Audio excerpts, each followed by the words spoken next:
विदेश में बयान, देश में बवाल। जी हां, राहुल गांधी के अमेरिका में दिए बयान पर बीजेपी ने सवाल खड़ा कर दिया है। बीजेपी का कहना है कि राहुल अक्सर विदेश की सरजमी पर भारत का अपमान करते हैं। 6 दिन के अमेरिका दौरे पर गए कांग्रेस नेता राहुल गांधी ने मंगलवार को सैन फ्रांसिस्को में भारतीयों के बीच स्पीच दी। 40 मिनट की स्पीच में प्रधानमंत्री नरेंद्र मोदी को लेकर उन्होंने बयान दिया कि वो भगवान को भी दुनिया चलाना सिखा देंगे, भगवान भी चौंक जाएंगे, ये मैंने क्या बना दिया। राहुल मंगलवार शाम को अमेरिका पहुंचे। सैन फ्रांसिस्को एयरपोर्ट पर राहुल का स्वागत इंडियन ओवरसीज कांग्रेस के अध्यक्ष सैम पित्रोदा और आईओसी के अन्य सदस्यों ने किया। राहुल गांधी ने कहा कि मैंने कन्याकुमारी से कश्मीर तक पैदल मार्च शुरू किया। यात्रा के दौरान हम जान रहे थे कि राजनीति में किन चीजों का इस्तेमाल होता है। इस तरह की बातचीत और पब्लिक मीटिंग काम नहीं आ रही थी। सभी चीजें जिनकी हमें राजनीति में जरूरत थी उन्हें भाजपा और संघ ने कंट्रोल कर रखा था। मीडिया रिपोर्ट्स के मुताबिक राहुल को इमिग्रेशन में 2 घंटे तक इंतजार करना पड़ा। लाइन में खड़े राहुल से जब सवाल पूछा गया कि आखिरकार वो लाइन में क्यों खड़े हैं, उन्होंने कहा कि अब वो साधारण आदमी हैं। कैमरा पर्सन दीपक दुबे के साथ रमन कुमार, दिल्ली, न्यूज़ 24। पीएम नरेंद्र मोदी अपनी 1 दिन की यात्रा पर राजस्थान आ रहे हैं। राजस्थान के अजमेर में वे एक बड़ी जनसभा को संबोधित करेंगे। अपने 9 साल के सरकार के कामकाज की उपलब्धियों को जनता के सामने रखेंगे, बताएंगे कि किस तरह उनकी सरकार ने सभी वर्गों के लोगों के लिए कल्याणकारी योजनाएं बनाई है और किस तरह से इन योजनाओं का लाभ आम जनता भी ले सकती है।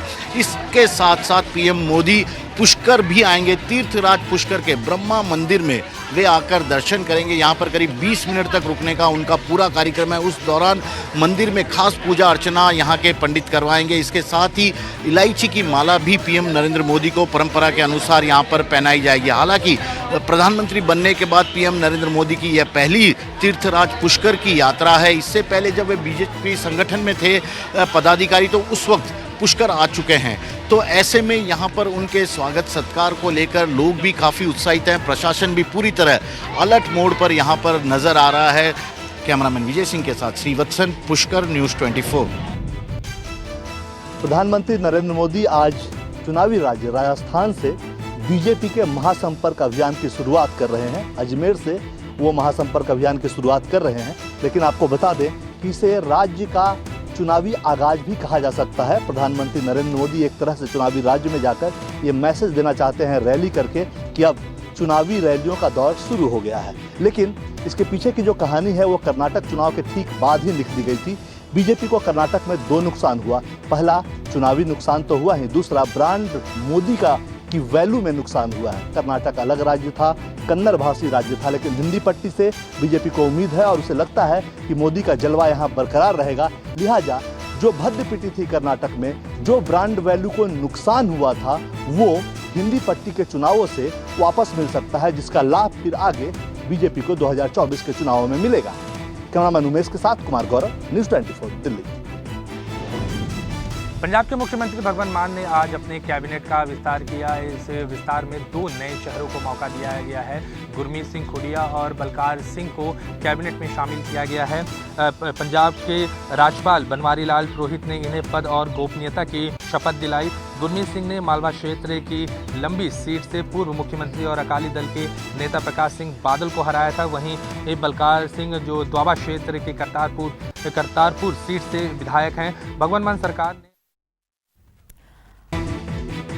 पहलवानों के समर्थन में दीपेंद्र हुड्डा और बॉक्सर विजेंद्र सिंह ने साफ तौर पर दिल्ली पुलिस पर आरोप लगाया कि दिल्ली पुलिस जानबूझकर इस मामले में कार्रवाई करती हुई नजर नहीं आ रही है और अभी तक कोई भी ठोस कार्रवाई नहीं की है, जिसमें ब्रजभूषण शरण सिंह की गिरफ्तारी भी शामिल है। आपको बता दें कि इस प्रेस कॉन्फ्रेंस के जरिए दिल्ली पुलिस पर तो आरोप लगाया ही, साथ ही केंद्र सरकार को भी कटघरे में लिया। उनका साफ तौर पर यह कहना था कि जिस तरीके से कल हरिद्वार में गंगा में वो तमाम मेडल्स जो है पहलवान बहा रहे थे, उसको लेकर सरकार को थोड़ा संवेदनशील होना चाहिए था और सरकार की तरफ से बाकायदा किसी नुमाइंदे को बात करनी चाहिए थी, लेकिन ये नहीं किया गया और ऐसे में कहीं ना कहीं पहलवानों के जो स्वाभिमान है उसको ठेस लगता है। साथ ही साथ आपको हम बताएं कि इस पूरे मामले में ब्रजभूषण शरण सिंह ने भी सफाई दी है। एक मौके पर उन्होंने कहा कि अगर उनके खिलाफ कोई भी सबूत मौजूद है, अगर उन्होंने इस तरीके का कृत्य किया है तो वो सबूत खिलाड़ी सामने लेकर आए,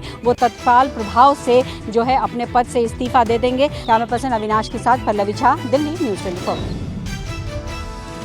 पंजाब के मुख्यमंत्री भगवंत मान ने आज एक प्रेस कॉन्फ्रेंस की जिसमें उन्होंने पंजाब के पूर्व सीएम चरणजीत सिंह चन्नी पर बड़ा आरोप लगाते हुए कहा कि चन्नी मुख्यमंत्री रहते हुए एक क्रिकेटर से नौकरी दिलाने के नाम पर 2 करोड़ रुपए मांगे। मुख्यमंत्री ने कहा कि पिछले दिनों धर्मशाला में एक क्रिकेट मैच हो रहा था जहां पर मुझे जसिंदर मिला जो कि किंग्स 11 पंजाब से IPL मैच खेल रहे थे। जसिंदर ने बताया कि स्पोर्ट्स कोटे से उन्होंने एग्ज़ाम दिया था जिसमें उन्हें 198.5 मार्क्स आए, लेकिन इनका रिजल्ट जनरल कैटेगरी से आया जिसमें कट ऑफ ज़्यादा होने के कारण उन्हें नौकरी नहीं मिल पाई। जिसके बाद जसिंदर उस समय के सीएम कैप्टन अमरिंदर सिंह के पास पहुंचे जिन्होंने उन्हें आश्वासन दिया और कहा कि कैबिनेट में स्पोर्ट्स कोटे के तहत नौकरी दिलाने की बात कहेंगे। लेकिन कुछ दिनों बाद कैप्टन सीएम पद से चले गए और जिसके बाद चरणजीत सिंह चन्नी पंजाब के नए सीएम मिले और जसिंदर सिंह उनसे मिलने पहुंचे जहां पर चरणजीत सिंह चन्नी ने उनसे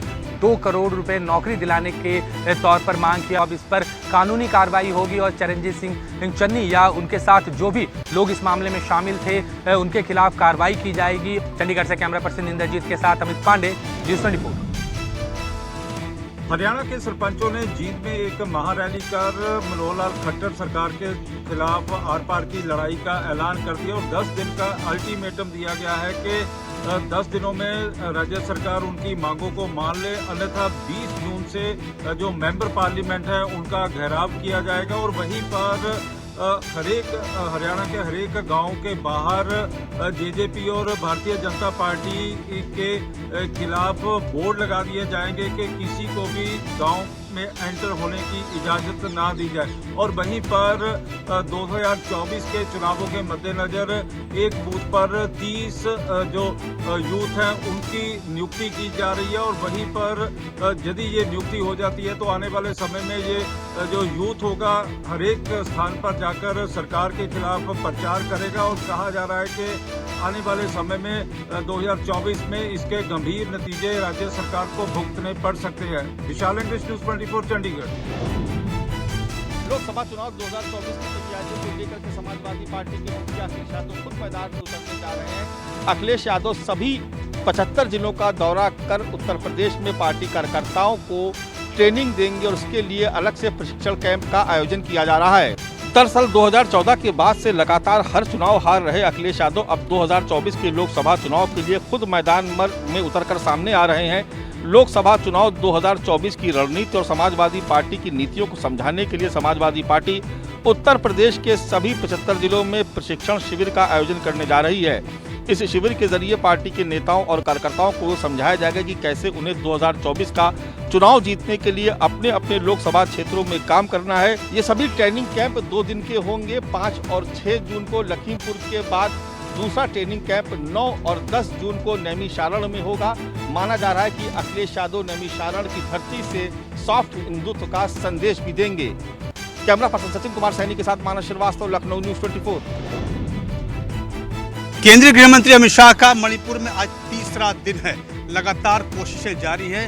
लगातार गृह मंत्री लोगों से मुलाकात कर रहे हैं ताकि वहां पे शांति स्थापित हो सके, स्थिति पहले जैसी हो सके। इस बीच मणिपुर में खिलाड़ियों ने एक तरीके का विरोध जताते हुए कहा है कि अगर हिंसा नहीं रुकी तो उनको जो राष्ट्रीय पदक मिले हैं वो उनको वापस कर देंगे। आपको बता दें कि केंद्रीय गृह मंत्री लगातार मणिपुर में बैठकों का दौर कर रहे हैं, हर वर्ग से बातचीत कर रहे हैं। एक तरफ उनकी सामाजिक संगठनों से बातचीत चल रही है, दूसरी तरफ तमाम अधिकारियों से भी उनकी बातचीत चल रही है। लगातार सुरक्षा समीक्षा बैठकें चल रही है। मामले की गंभीरता को इसी बात से समझा जा सकता है कि 4 दिन के अपने दौरे पे गृह मंत्री वहाँ पे मौजूद हैं। किसी भी तरीके से स्थिति को संभालने की पूरी रणनीति के साथ गृह मंत्री अमित शाह वहाँ पे पहुँचे हुए हैं। कैमरामैन अजय के साथ प्रशांत देव, न्यूज़ 24। राष्ट्रीय जांच एजेंसी यानी NIA ने एक बार फिर से popular front of India PFI के संभावित ठिकानों पर छापेमारी की। NIA ने आज सुबह से ही बिहार, कर्नाटक और केरला में 25 से ज़्यादा ठिकानों पर ये छापेमारी की, जिसमें लोकल पुलिस की मदद भी बड़े पैमाने पर ली गई। जो जानकारी आ रही है कि PFI से कभी ना कभी संबंध रखने वाले या फिर उनके जो क्लोज एसोसिएट हो सकते हैं उनके खिलाफ ये छापेमारी की कार्रवाई की जा रही है और केवल ये जो जानकारी आ रही थी कि लगातार गल्फ कंट्रीज से हवाला के जरिए पैसों का लेन देन चल रहा है और उसको लेकर यहाँ पर किसी टेरर एक्टिविटी को अंजाम दिया जा सकता है, जिसके चलते एनआईए की ये कार्रवाई चल रही है। और एनआईए इससे पहले भी पीएफआई पर कई बार इस तरह की छापेमारी की कार्रवाई कर चुकी है। कमिश्नर साहिल के साथ कौशिक, न्यूज़ 24। पश्चिम बंगाल का अब तक का सबसे चर्चित शिक्षा जगत से घोटाले में ईडी और सीबीआई लगातार कार्रवाई करती जा रही है। ईडी ने तमाम ऐसे टीएमसी के नेताओं की गिरफ्तारी कर चुकी है जो शिक्षा जगत के घोटाले से जुड़े हुए थे। इसी के तहत सुजय कृष्ण नामक व्यक्ति, जिन्हें काकू के नाम से कालीघाट वाले से जाना जाता है, ईडी ने 12 घंटा इनसे पूछताछ किया है। पूछताछ के बाद इनकी गिरफ्तारी किया गया है और इनके गिरफ्तारी पे आरोप इस तरह का है कि कुंतल घोष जो शिक्षा जगत से पैसा लाया करते थे वो काकू तक पहुंचाते थे। ईडी के पास ऐसे कई दस्तावेज मिले हैं और उस दस्तावेज के आधार पर ईडी इनके ऊपर कार्रवाई कर रही है।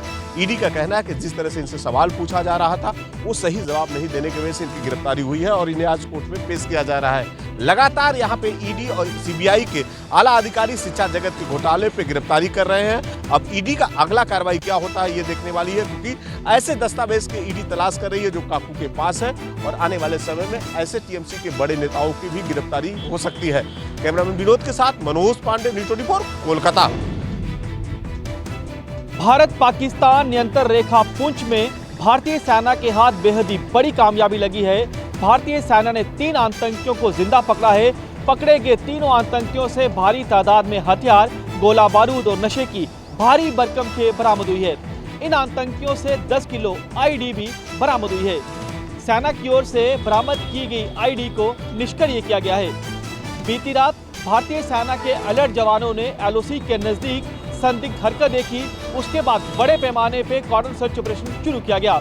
आतंकियों की ओर से भारतीय सेना के जांबाज जवानों पर फायरिंग की जाती है, जिसमें भारतीय सेना का एक जवान जख्मी हुआ है। लेकिन बड़ी कामयाबी मिली है, तीनों घुसपैठ कर रहे आतंकियों को भारतीय सेना ने जिंदा पकड़ लिया है। अब इन आतंकियों से कड़ाई से पूछताछ की जा रही है कि इनके नापाक मंसूबे क्या थे। कैमरामैन पवन के साथ पंकज शर्मा, न्यूज़ 24, जम्मू। भारी विरोध के बावजूद आखिरकार बीपीएससी ने नई शिक्षक नियुक्ति का अधिसूचना जारी कर दिया है। आवेदन की प्रक्रिया 15 जून से शुरू होकर 12 जुलाई तक चलेगी। गौरतलब है कि महागठबंधन के 5 दल अभी भी नई शिक्षक नियुक्ति नियमावली का विरोध कर रहे हैं। कुल 1,70,000 शिक्षक नियुक्ति के लिए विज्ञापन जारी हो चुका है, जिसमें करीब 80,000 प्राथमिक, 33,000 माध्यमिक और 57,000 उच्च माध्यमिक नए शिक्षक की नियुक्ति की जाएगी।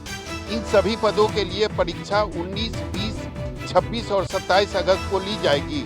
अभ्यर्थियों के उम्र और योग्यता के लिए अलग अलग कट ऑफ डेट होगा।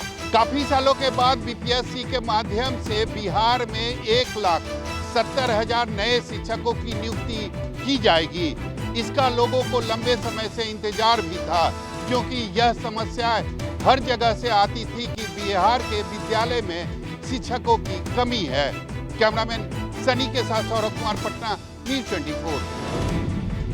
एनसीईआरटी के बाद अब दिल्ली विश्वविद्यालय में इतिहास के कुछ चैप्टर्स को बदला जा रहा है तो कुछ को हटाया जा रहा है। यहाँ आपको बताएं कि बीते 26 मई को दिल्ली विश्वविद्यालय की एकेडमिक काउंसिल की बैठक हुई। इस बैठक में एक प्रस्ताव पारित करके उर्दू के मशहूर शायर और कट्टर इस्लामिक धार्मिक विद्वान मोहम्मद इकबाल पर राजनीतिक विज्ञान के पाठ्यक्रम से हटाने का फैसला किया गया है। मोहम्मद इकबाल को बीए की राजनीति विज्ञान के माध्यम मॉडर्न इंडियन पॉलिटिकल थॉट में पढ़ाया जाता था। ये अध्याय बीए के 6ठे सेमेस्टर के पाठ्यक्रम का हिस्सा है। अब इस प्रस्ताव पर अंतिम मोहर विश्वविद्यालय की कार्यकारी प्रतिशद को लगानी है, जिसकी बैठक 9 जून को होगी। लेकिन माना जा रहा है कि मोहम्मद इकबाल के चैप्टर को अब दिल्ली विश्वविद्यालय में नहीं पढ़ाया जाएगा। साथ ही साथ इस बात को लेकर भी विरोध है कि आखिर वीर सावरकर को अब दिल्ली यूनिवर्सिटी में क्यों पढ़ाया जाए। यहाँ आपको बता दें कि अभी तक वीर सावरकर से जुड़ा कोई अध्याय दिल्ली यूनिवर्सिटी में नहीं पढ़ाया जाता रहा है।